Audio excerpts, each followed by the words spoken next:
Hello, BookTube. I thought once again I'd go over last week in BookTube a few highlights that I wanted to bring to your attention, just in case you missed them, things that I really liked and that maybe sparked some interest to you. I'll try to leave all the links below. But the first few things I wanted to start with were just general news, starting, of course, with VidCon, this gigantic Tyrannosaurus Rex YouTube event that stomps all over the news this time of year. And at which the BookTube contingent is well represented. So let's look forward to some videos. A little darker news when it comes to YouTube was YouTube's announcement of their new terms of service, which are dire. Even if you're not a right-wing libertarian nutjob alarmist, they're still dire.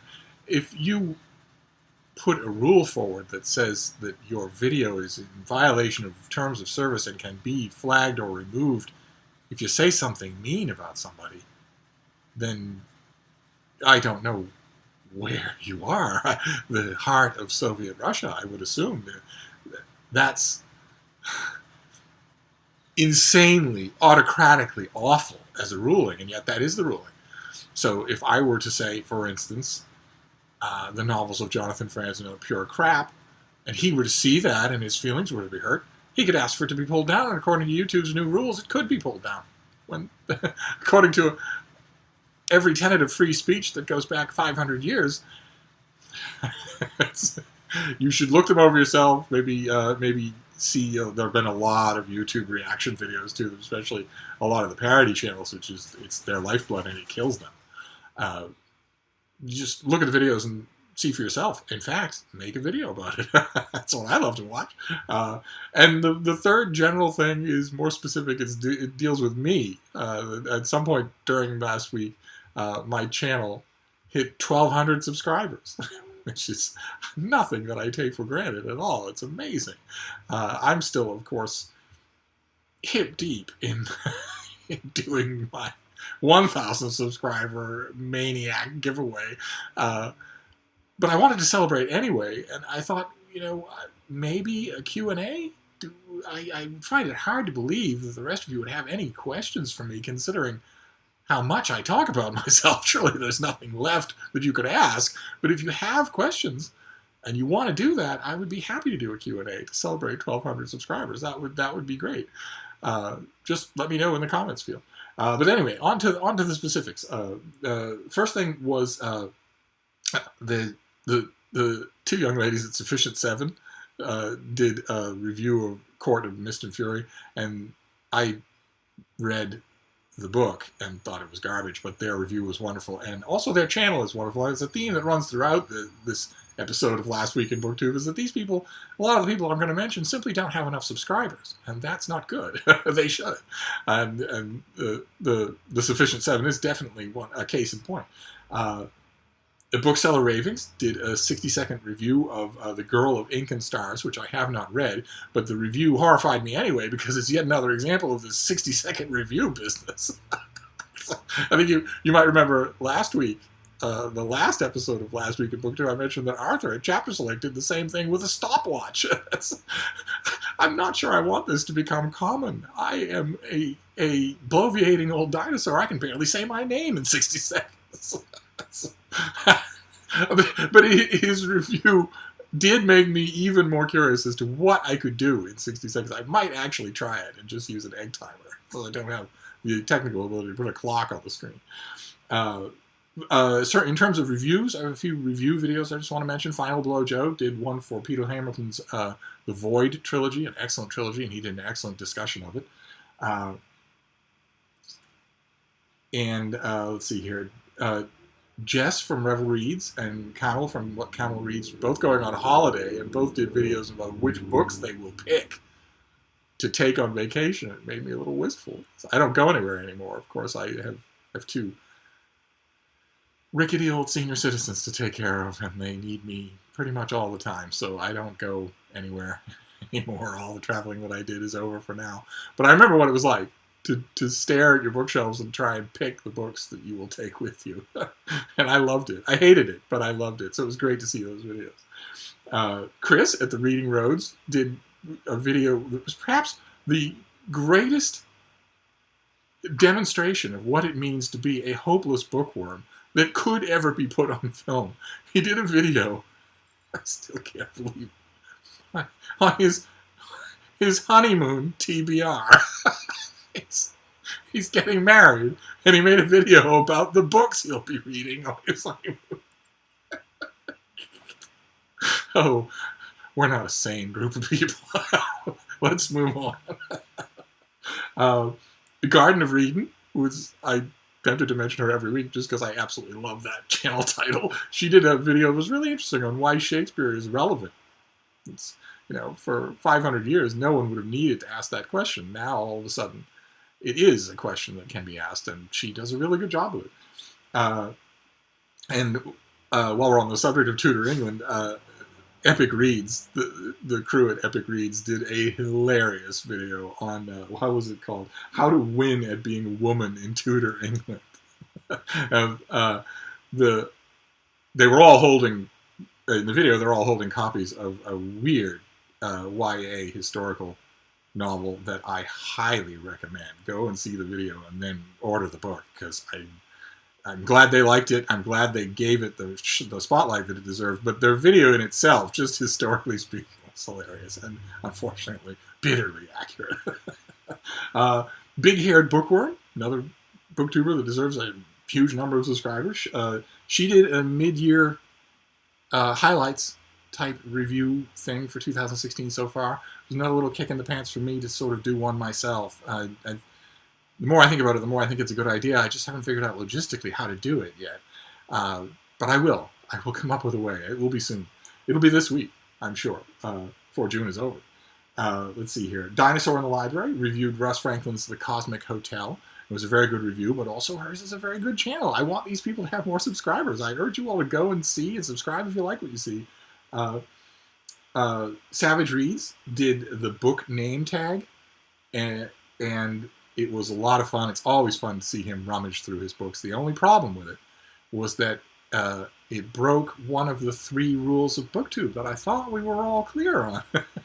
You have to have iffy lighting. You have to have Eleanor Catton's The Illuminaries in the background. And you have to tag Steve in all of your book tags.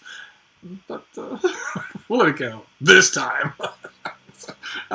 Julian Greystoke did an original tag called the Work in Progress tag that speaks to WriterTube, that speaks to WriteTube, that speaks to all of you out there who are working on stuff. So, there's nobody specifically tagged in that video, but go ahead and do it. I'm going to. It's great. Spanmade reviewed The Girl on the Train, and any review of The Girl on the Train that starts off with maybe this just wasn't the book for me is certainly going to get my thumbs up because it was a piece of crap.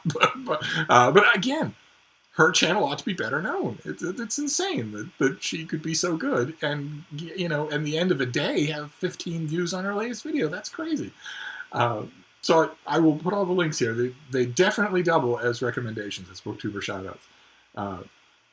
And Katie at Books and Things cannot be stopped. She's started a series called How to Speak Victorian. This is part 1. God knows how many parts there will be. I think I mentioned last time that I have a gruesome familiarity with what Victorianists are like. At Open Letters Monthly, the literary journal where I'm the managing editor, the force of nature that is the whole heart and soul thing is Rowan Mason, who is also a Victorianist and a spirit animal for Katie, if ever there was.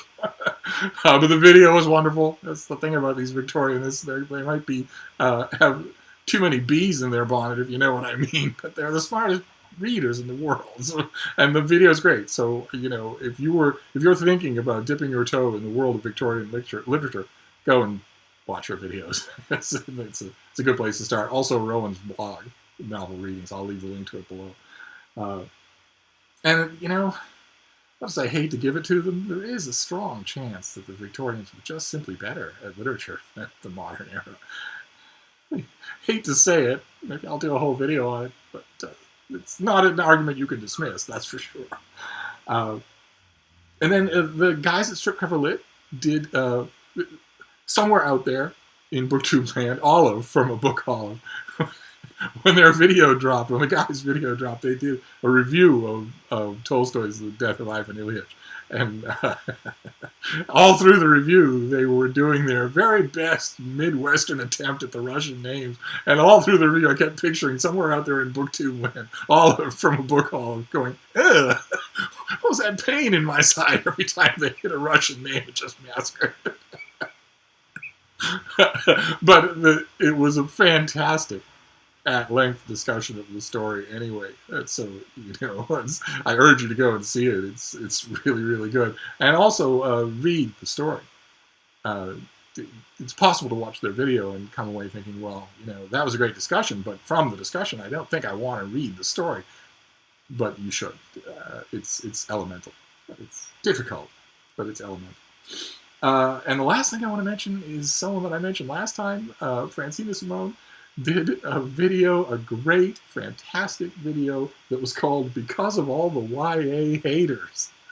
Now, in any fair estimate, I would have to number among the YA haters. I don't think it's completely fair. I could easily do a video in which I list 30 YA books that I have absolutely loved in the course of my life. The problem that I have with it is that it's full of a lot of garbage. And that's not isolated to YA at all. As the great science fiction writer Theodore Sturgeon said, 90% of science fiction is crap.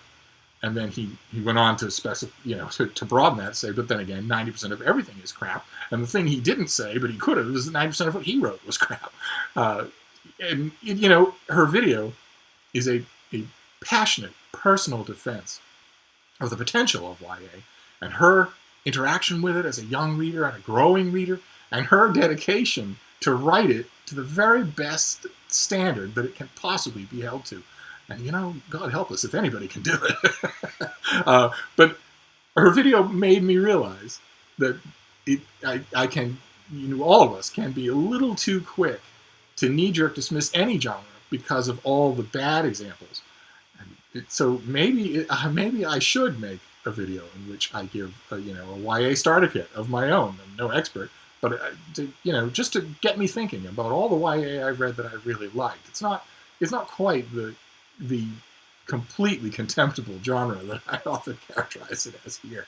And if it's got a champion like her, it's in good hands. So again, I urge you all to go and see it. Talk about VidCon. If ever there was a BookTuber who needed 100,000 subscribers, if there ever was a BookTuber who we needed to represent us at VidCon, she is an example of such a BookTuber. So there you have it. That was last week in BookTube. Really, almost the whole list of it is just my urging to give these people, 5-digit subscribers. They are really, really good, and they shouldn't. They should have more followers than they do. But anyway, that was the week that was, and I'll return to regularly scheduled rants and hauls in no time at all. So thank you, BookTube.